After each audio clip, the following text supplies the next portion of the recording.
Assalamualaikum warahmatullahi wabarakatuh. Halo semuanya. Pada kesempatan ini kita akan membahas tentang energi dalam sistem kehidupan. Nah, di mana nanti dalam materi ini kita akan membahas yang pertama tentang pengertian energi itu sendiri apa. Kemudian yang kedua bentuk-bentuk energi. Yang ketiga sumber-sumber energi. Dan yang terakhir makanan sebagai sumber energi.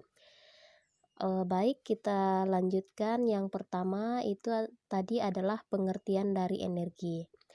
Energi adalah kemampuan untuk melakukan usaha atau kerja.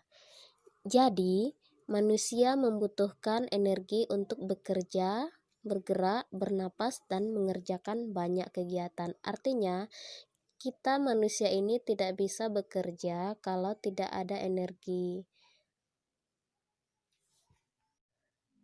Nah, itu dia yang pertama. Yang kedua, bentuk-bentuk energi. Bentuk-bentuk energi itu sendiri, yang pertama adalah energi kimia, yang kedua energi listrik, yang ketiga energi panas, yang keempat energi gerak, yang kelima energi bunyi, yang keenam energi cahaya, selanjutnya energi potensial dan energi kinetik. Itu dia bentuk-bentuk energi. Kita lihat yang pertama dulu, energi kimia. Energi kimia adalah energi yang tersimpan dalam bahan kimia. Contohnya adalah makanan. Jadi makanan yang kita makan itu mengandung energi kimia yang dibutuhkan oleh tubuh kita. Contoh yang lain adalah baterai. Batu baterai itu juga mengandung energi kimia.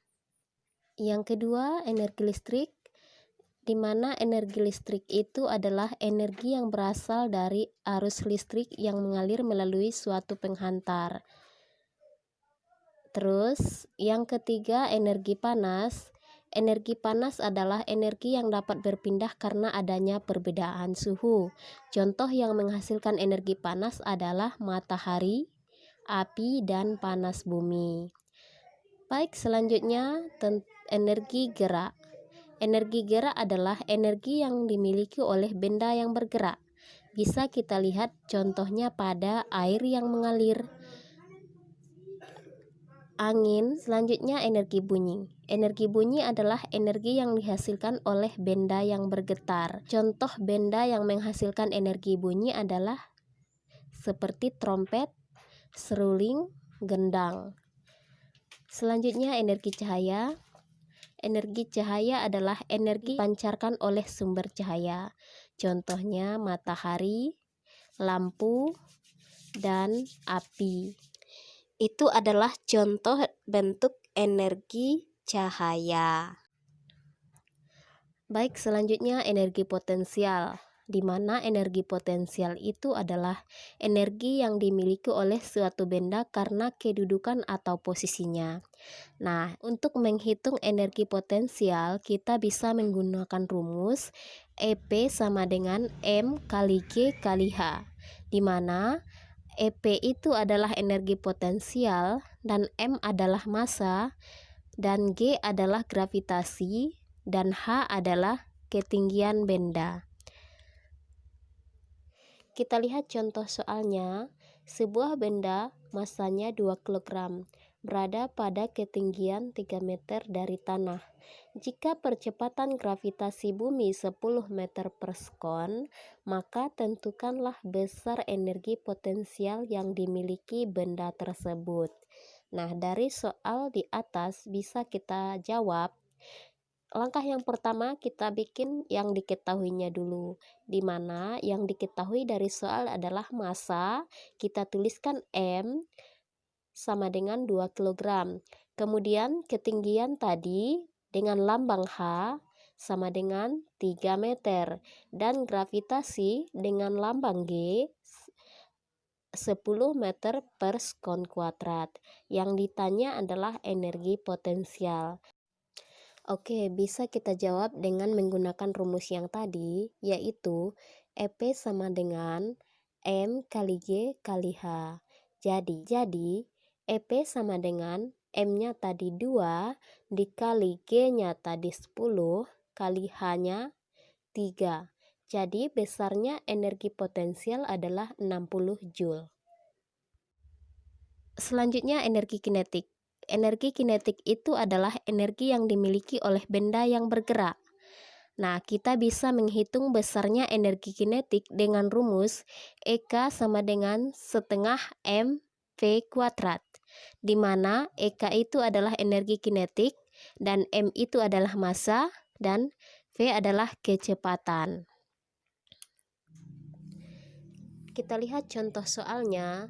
Sebuah mobil memiliki massa 500 gram, melaju dengan kecepatan 25 meter per sekon. Hitung energi kinetik mobil pada kelajuan tersebut. Kita jawab dengan menuliskan yang diketahui dulu, di mana tadi massa mobil atau dengan lambang M adalah 500 kg. Kemudian kecepatan mobil dengan lambang P sama dengan 25 meter per sekon. Yang ditanya tadi EK. Kita jawab dengan menggunakan rumus tadi, di mana EK sama dengan setengah kali mv kuadrat. Kita tuliskan EK sama dengan setengah dikali M-nya tadi 500 dikali kecepatannya tadi 25, kita kuadratkan. Jadi kita peroleh hasil akhirnya adalah 156.250 Joule. Jadi kita simpulkan besarnya energi kinetik mobil adalah 156.250 Joule. Selanjutnya perubahan energi. Nah, di sini energi tidak dapat diciptakan dan tidak dapat dimusnahkan, tetapi suatu energi bisa berubah bentuk yang dikenal dengan perubahan energi. Salah satu contoh perubahan energi yang sering kita lihat adalah pada lampu yang sedang menyala. Nah, contoh perubahan energi yang terjadi pada lampu ini adalah perubahan energi listrik menjadi energi cahaya dan juga energi panas. Selanjutnya kita lihat yang kedua tentang sumber-sumber energi. Nah, di mana sumber-sumber energi itu adalah segala sesuatu yang bisa menghasilkan energi. Contohnya, matahari. Matahari adalah salah satu sumber energi yang bisa menghasilkan energi cahaya dan juga energi panas. Selanjutnya kita lihat macam-macam sumber energi. Sumber energi itu ada dua macam. Yang pertama adalah energi terbarukan dan yang kedua adalah energi tak terbarukan. Kita lihat yang pertama, energi terbarukan adalah sumber energi yang berasal dari proses alam yang berkelanjutan, atau sumber energi terbarukan adalah energi yang dapat terus digunakan tanpa batas waktu tertentu dan tidak akan pernah habis. Misalnya, energi matahari. Energi matahari adalah energi yang berasal dari panas matahari dan dapat diubah menjadi energi bentuk lain.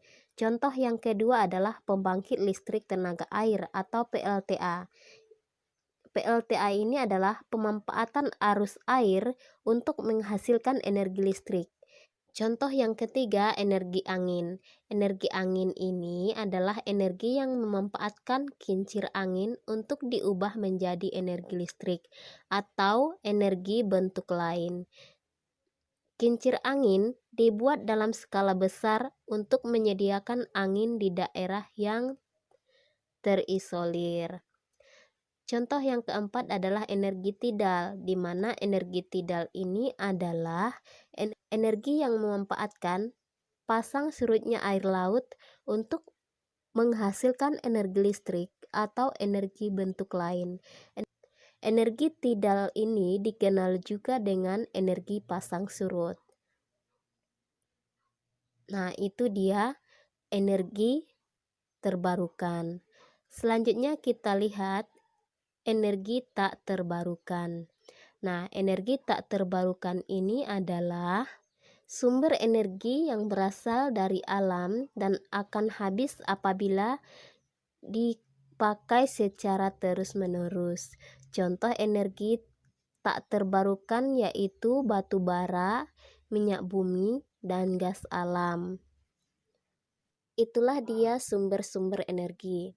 Selanjutnya, ada yang kita kenal dengan istilah energi alternatif, di mana energi alternatif ini merupakan istilah yang merujuk kepada semua energi yang dapat digunakan yang bertujuan menggantikan bahan bakar konvensional.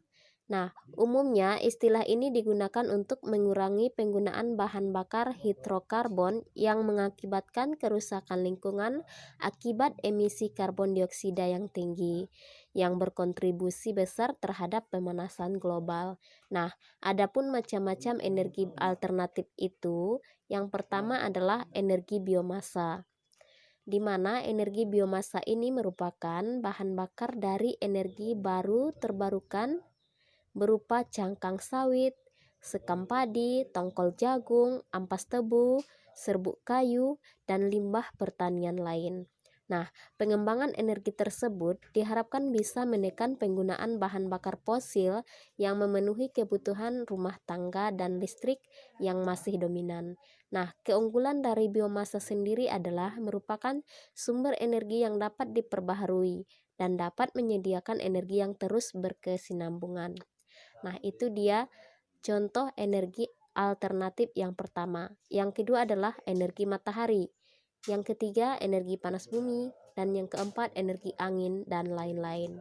Jadi itu adalah contoh-contoh dari energi alternatif. Selanjutnya kita lihat makanan sebagai sumber energi. Kenapa dikatakan makanan itu sebagai sumber energi? Karena makanan yang kita makan itu mengandung energi kimia yang bisa menghasilkan energi bagi tubuh kita. Zat makanan yang berfungsi sebagai penghasil energi bagi tubuh kita ada berupa karbohidrat, kemudian protein, dan lemak. Nah, sekarang kita lihat yang pertama yaitu karbohidrat. Karbohidrat itu adalah senyawa kimia yang tersusun oleh unsur C, H, serta O, di mana bahan makanan yang kaya akan karbohidrat itu berupa beras, jagung, kentang, tepung, gandum, gula, umbi-umbian, dan lain-lain. Nah, di mana karbohidrat berperan sebagai sumber energi sekitar 4 kilokalori per 1 gram karbohidrat. Nah, jadi salah satu fungsi karbohidrat itu adalah sebagai sumber energi tubuh. Sekarang kita lihat yang kedua adalah protein, di mana protein adalah senyawa kimia yang memiliki kandungan unsur C, H, O, N, serta terkadang juga memiliki kandungan unsur P serta S, di mana 1 gram protein menghasilkan 4 kalori. Nah, ada 2 jenis protein berdasarkan pada sumbernya. Yang pertama, protein hewani. Artinya adalah protein yang berasal dari hewan. Contohnya adalah daging, ikan, telur, susu, serta keju. Yang kedua adalah protein nabati, di mana protein nabati ini adalah protein yang berasal dari tumbuh-tumbuhan. Contohnya kacang-kacangan, tahu, tempe, serta gandum. Nah, jadi salah satu fungsi protein adalah sebagai penghasil energi atau bisa menghasilkan tenaga. Sekarang kita lihat yang ketiga adalah lemak, di mana lemak itu adalah senyawa kimia yang memiliki kandungan unsur C, H, serta O, di mana lemak memberi energi sebesar 9 kilokalori per gram. Nah, ada 2 jenis lemak menurut sumbernya, yaitu yang pertama lemak hewani, adalah lemak yang berasal dari hewan. Misalnya keju, susu, daging, serta kuning telur. Yang kedua adalah lemak nabati, di mana lemak nabati ini adalah lemak yang berasal dari tumbuh-tumbuhan. Contohnya adalah kelapa, kemiri, kacang-kacangan, serta buah avocado.